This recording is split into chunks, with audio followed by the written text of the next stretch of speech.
This is the Build Your Path podcast, where we explore how people get into their careers in the built environment. Today's guest is Stephane McShane. Stephane is the current director at Maxim Consulting Group.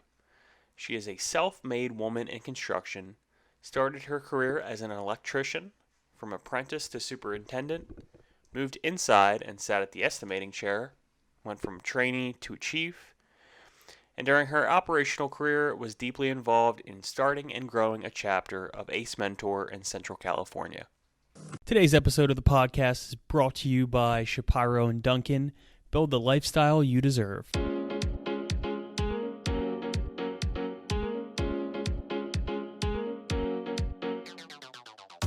Welcome on into the Build Your Path podcast, hosted by myself, Matthew Pine. I am with my guest today, Stephane McShane. I am a director at Maxim Consulting Group. Coolest thing I've ever done is built a couple of great, huge buildings. And every time I drove by them, I got to point to that and say, we did that.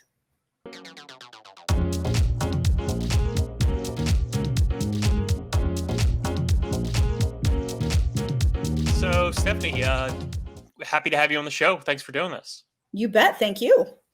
So if you want to give our listeners a little bit of a background on yourself. So I am currently a construction consultant. I work for Maxim. And what I do primarily is go into construction companies, assess how they do business right now, figure out where they need to be, and then basically hold their hand for a period of a year to 3 years, sometimes longer, to get them where they need to go. But my background's in electrical construction.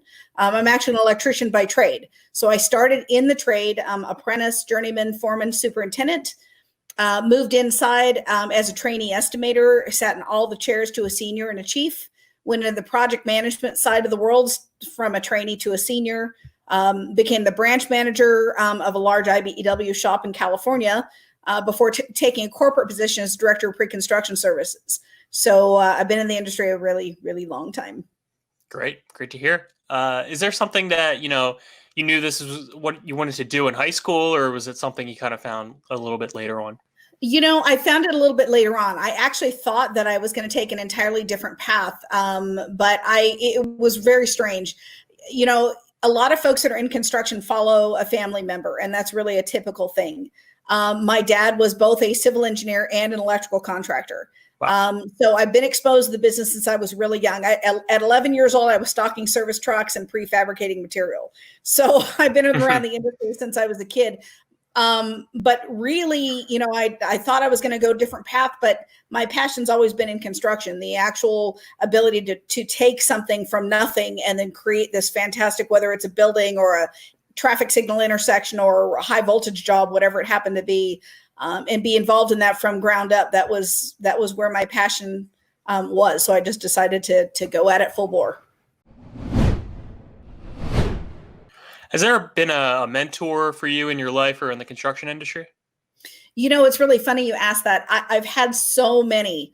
I used to see each and every person that I worked with as an opportunity to learn from. There's been a couple of very key people. The branch manager I worked for many years. He taught me so very much. Those people who will, tuck you under their wing and really teach you what they know. Those are invaluable experiences. You can't get any better than that. So there have been lots. My superintendents when I was in the field, they taught me a lot. And really the coworkers that are doing the job that you want to do. When I started as a project manager, we had a couple of very experienced PMs that I would go to and ask questions. And, I was probably, a thorn in their side because I was always asking things. But there are mentors everywhere. And when you actually go to someone and honestly say, hey, I'm here to learn and I just want to be the best I can be. And I know that you're really good at what you do. And can you help me out? Can you kind of show me what you're doing? The vast majority of folks in this industry will do that for you. So there's opportunity for that everywhere. Yeah, I think that's a really good piece, to ask a lot of questions. And that's for any career, that's good advice. Absolutely. So what do you see as some of the more pressing issues or challenges that the industry currently faces?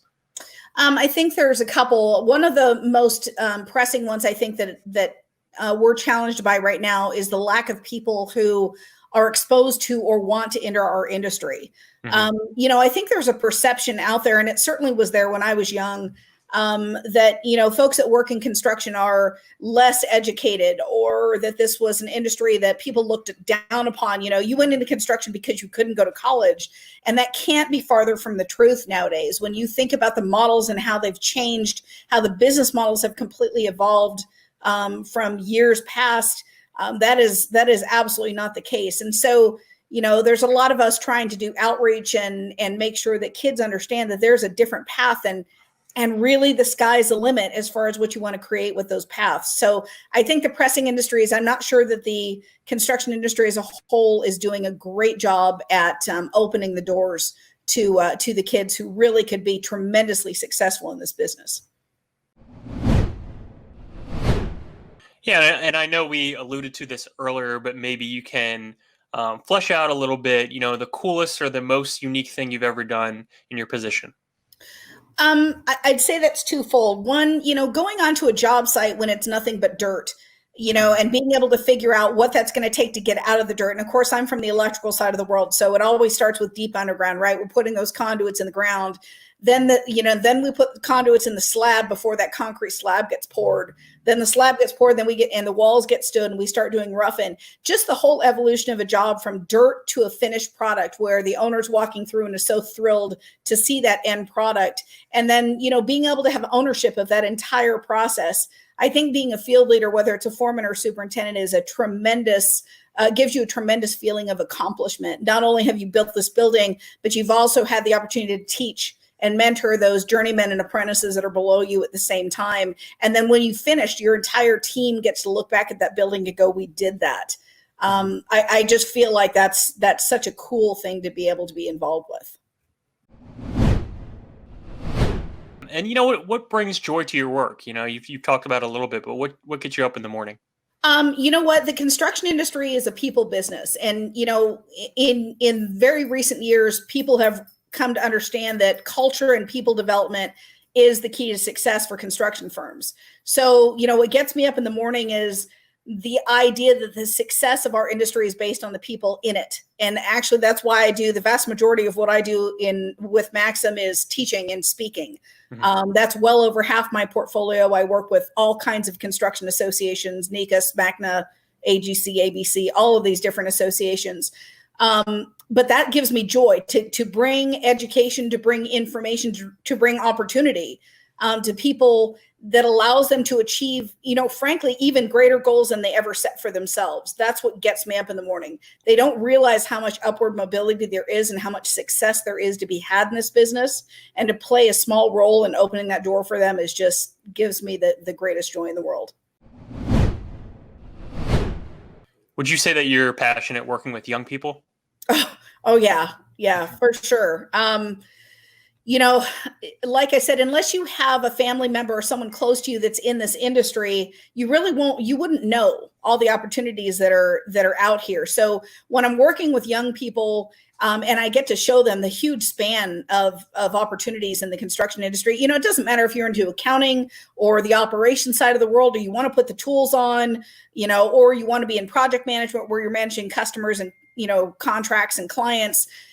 It doesn't matter which, particular skill set you're really interested in. There's an opportunity for you here. And I love being able to talk about that and watching the light bulbs go off of, I can see it on their faces. I could do that. And it's really, really a big charge.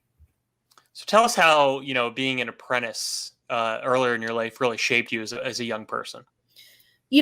Apprenticeship allowed me the opportunity to be taught by some really great foremen and superintendents. It wasn't just skill set that they were teaching. Of course, it's, hey, Steph, here's how you install a recessed light fixture. Here's how you do, terminate a motor control center. And those things were great. But the other thing that I learned really quickly that really helped me in my career was the whole planning, leadership, and communication piece. So, those skills still serve me extremely well today. And so it isn't just a skill that you're learning, it's the people side of the business as well. And, as an apprentice, every single superintendent and foreman you work with is going to teach you lessons, whether it's lessons of what to do or what not to do, but there's the opportunity to learn things in every single, job that you worked on and every person that you're exposed to. So why don't you tell us a little bit about ACE Mentor and your involvement with them? Oh my gosh, I love the ACE Mentor program. I helped start the chapter in Central California that didn't exist. And once we got wind of what it actually was, we jumped on board with the local builders association to try to get it started. And when we first started, it was 3 high schools that were participating, and it's grown from there. Unfortunately, when I started becoming a consultant, I had to not do it too much anymore other than come in and speak once in a while because I travel. But really, that program gives people the ability, these kids, the ability to, we teach them how to design, estimate, and pitch a design build project. And, unless you have someone in the business, those are really foreign concepts to people. So not only do we teach them the concepts of design and why you would make the design choices that you would like to, we also teach them what those design choices cost. And that's really a cool thing. And then the final piece, being able to stand up in front of a group of people and pitch a project, man, you will use those skills for the rest of your life. So, being involved in things like that and allowing the knowledge for these kids to understand there's a different path to take besides going to college. And it's not, man, I'm a loser because I can't go to college, so I'm going to go into construction. Folks, I know a lot of people who've gone to college, and I've done a whole lot better than some of them, and I came through the trade. So, I just love the ACE Mentor program for the amount of exposure it gives a lot of us professionals on the construction side of the fence and design and engineering. And so, the ability for us to get in front of these kids and really teach them something and get them really inspired about doing something different with their careers is fun. So say, a young female came up to you and asked you, what you do, how they can do the same job. What would you tell them? Well, it's funny. When my youngest daughter was very young, she came to me, she was probably 8, and she came to me and said, I'm going to go into construction like mom. And I hate to say this out loud. I told her no. And wow. I'm kicking myself ever since because I know her. And I know how tremendously successful she could have been. Now she's on her own path and she loves her path, and that's great. But that's one of the biggest regrets I have because, for decades, the construction industry was male dominated, and we understand that. However, the industry itself is changing so quickly. It used to be, raw materials were delivered to the job site in a big old heap, and the foreman needed to figure out how to put it all together. But really, that just isn't the case anymore. Now it's all about 3D modeling and installation drawings and manufacturing and kitting, and a whole lot less intensity on the field installation side. And technology has changed that game. So for a lot of women, those opportunities are wide open. A lot of women maybe don't want to have the tools on out in the field, which, don't get me wrong, I did it and I loved it. But there's so many other opportunities in design and fab and manufacturing and construction management, project management, estimating, business development, all kinds of things. And there's so many different things you could do. And if any woman came up to me and said, I'd really like to do that, I would have a conversation with her, figure out what her passions are, and would figure out a path, because there is one. So what would you say are some of the more rewarding aspects in terms of lifestyle at your job? So, I'm a little, unique in that I'm a consultant. So, I would say, first of all, a career in this industry will give you as many opportunities as you want to make happen. So when I was going up through the operational ladder, the compensation's great. Opportunities for advancement are abundant. The lifestyle is good. Nowadays, if you're a talented individual, whether you're an estimator, project manager, it doesn't matter what position you hold in the construction industry, compensation is good. Frankly, because we don't have a lot of people who are in this thing. Nowadays, I'm a consultant, so I travel all over the US and Canada. I'm in 2 to 3 states a week before COVID. And so it allows me to influence and talk to and motivate, thousands of people over the course of the year. I still have a few consulting clients, and that's a lot of fun as well. But the lifestyle, that it has afforded me over the years is ridiculous. I finally bought my dream home a few years ago on acreage in Texas, and have my horses and a barn and a riding arena and all these things that, 25, 30 years ago, I never would have dreamed of having. But this industry will give you as much opportunity as you want to make happen. It's truly there. So as a bit of a wrap up for you, what would you tell a young person, just in general, if they were considering entering the industry today? Without hesitation, I would tell them to do it, because I would share with them that if I was given the choice to do it again, I would. I would say this, though, set your ego aside and learn. A lot of folks, they feel like, especially, I was the same way when I was young, 10 foot tall and bulletproof, and you kind of think you know it all. But be a sponge, learn what to do from those people who are really good at their job, that are respected and very talented, and learn what not to do by the people who are poor leaders or poor performers. Understand it doesn't take much to be a rock star in this industry. If you do the work and you understand how you're evaluated in each position that you hold, then you know the path to success. But also don't neglect the leadership and communication piece.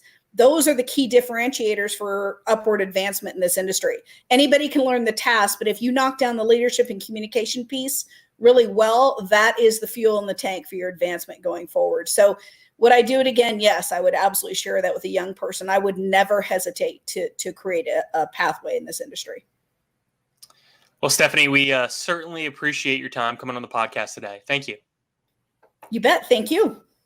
If you want to learn more about Build Your Path podcast or the built environment overall, go ahead and visit buildyourpath.org.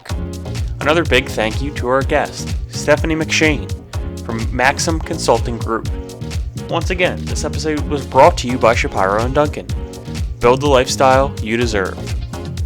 Build Your Path podcasts are produced by the Maryland Center for Construction, Education, and Innovation. I'm Matt Pine. Thank you so much for listening, and we'll talk to you soon.